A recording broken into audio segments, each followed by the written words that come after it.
Olá amiga, olá amigo, estamos aqui hoje no vídeo de número 51, que nós vamos começar a abordar outros assuntos, né? Eu recebi um texto de um amigo, que é o Carlos Jorge, ele me passou um texto muito interessante aqui. Esse mesmo texto que eu passei aí para vocês, junto com esse vídeo, para que vocês desenvolvam a sua reflexão junto comigo aqui, tá certo? Quero que você tenha a sua opinião, tá bom?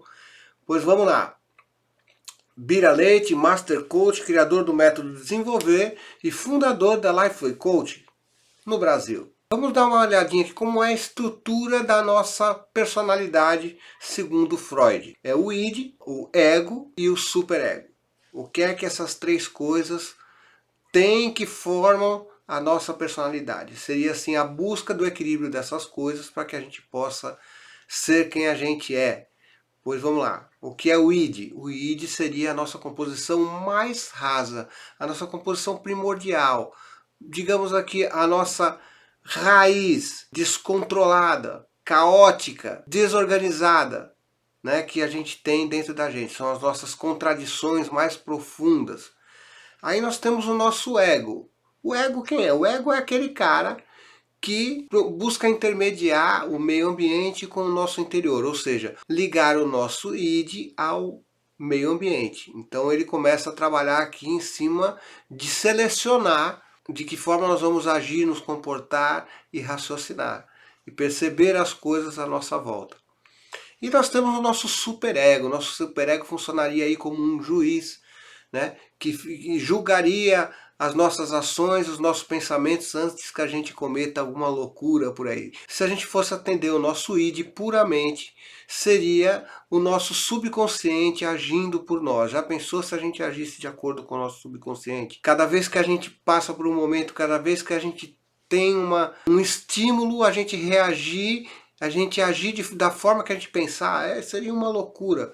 Né? Seria uma loucura total. Então nesse momento o nosso ego nos controla, busca nos controlar, busca fazer algumas comparações com histórias anteriores, com aprendizados anteriores, para colocar essa nossa ação dentro de uma linha aceitável para nós mesmos e para a sociedade. E o nosso superego, como é aquele que julga as nossas ações, ele trata de se antecipar e nos dá nosso prêmio, né, quando a gente age da maneira correta, trazendo satisfação para a gente, ou então nos castiga com um sentimento ruim, um sentimento de incapacidade ou de insatisfação. O importante é que o ego trabalhe em função do nosso prazer, mas que seja dentro dos conceitos morais e éticos que o nosso juiz tenta manter a gente na linha sempre, tá bom? Dentro desse raciocínio, né, nós podemos até entender aqui como aquela parábola do cavaleiro, né? Então o cavalo seria o nosso id, espontâneo, a nossa energia, a nossa força, mas você deixar ele solto, ele vai correr para qualquer lado. O nosso ego está ali para manter ele dentro de um caminho desejado, né, e para controlar o uso dessa energia, mais rápido, mais devagar, para cá, para lá. Esse seria o nosso ego. E o nosso juiz seriam as rédeas, ou seja, aquele instrumento que a gente utiliza justamente para fazer com que o id funcione de acordo com o que o nosso ego precisa, tá certo? Então, acho que deu para entender aí direitinho, né? As nossas defesas do ego. A antecipação, por exemplo, você se preparar para uma entrevista, você se preparar para uma conversa, a autoobservação, autoafirmação, até a supressão quando a gente tem um problema, mas deixa ele ali, depois eu resolvo isso. Você vai trabalhar aí as suas metas diárias, mas não tira o olho daquele problema. A afiliação, quando você busca se unir a outras pessoas que pensam iguais a você, para desenvolver ainda mais a sua ideia, é muito positivo isso. O altruísmo é praticar o bem quando for necessário, quando estiver ao seu alcance. A sublimação e o humor, por exemplo, é levar a vida numa boa, não ser ficar contando piada, não é isso que a gente está falando de ficar rindo o tempo todo, não. Mas de você levar a vida mais leve, levar seus problemas de uma maneira mais leve. É aqui que a gente costuma trabalhar como coach ou como psicanalista, porque é onde a gente pode treinar, a gente pode desenvolver esses tipos de autodefesa que acabam se tornando forças pra gente. Agora, no nosso texto aí, que o Carlos Jorge passou pra gente, a gente fala aí de ganhar discussões. Acontece que isso foi muito, digamos assim, acelerado nos últimos tempos. Por quê? Antigamente, quando não havia internet, grupos sociais, essas coisas todas, Com quem a gente podia discutir as nossas ideias, colocar as nossas opiniões? Com quantas pessoas a gente conseguia discutir durante o dia?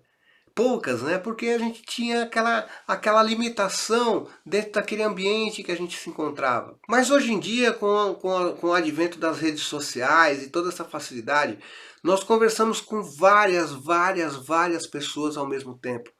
A gente discute às vezes com centenas de pessoas em uma conversa só. E aí é que entra a nossa necessidade de ganhar discussões. Porque começa a aflorar aquele desafio, é como se o nosso ego estivesse sendo desafiado o tempo todo a nos mostrar os nossos erros. E quem é que gosta de estar errado, não é mesmo? Nosso ego não existe para filtrar as coisas e nos dar prazer, para que a gente sinta o máximo de prazer possível. Então que prazer há em errar? Não há prazer em errar, só há prazer em acertar. Então a gente quer acertar o tempo todo.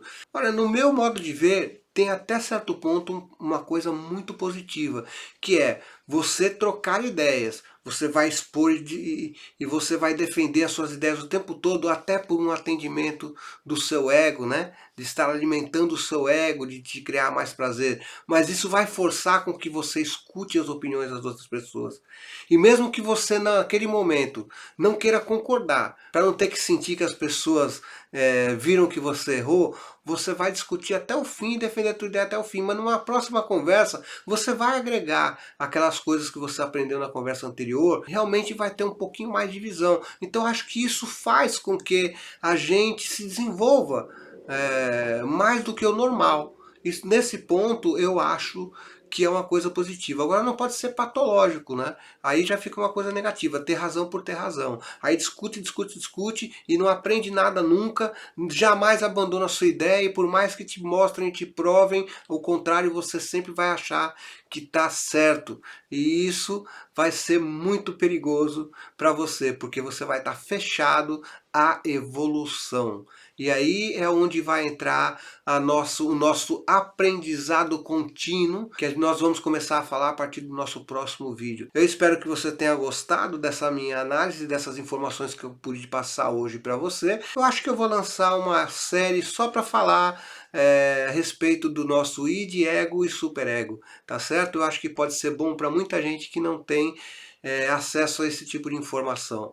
Eu acho que vai ser interessante. Pois marque aí aquele seu amigo, marque aí aquela sua amiga, marque aquela pessoa que você gosta muito e que você acha que esse nosso bate-papo de hoje pode ser de alguma forma importante, que a gente possa agregar alguma coisa importante na vida dessas pessoas, tá bom? Um grande abraço.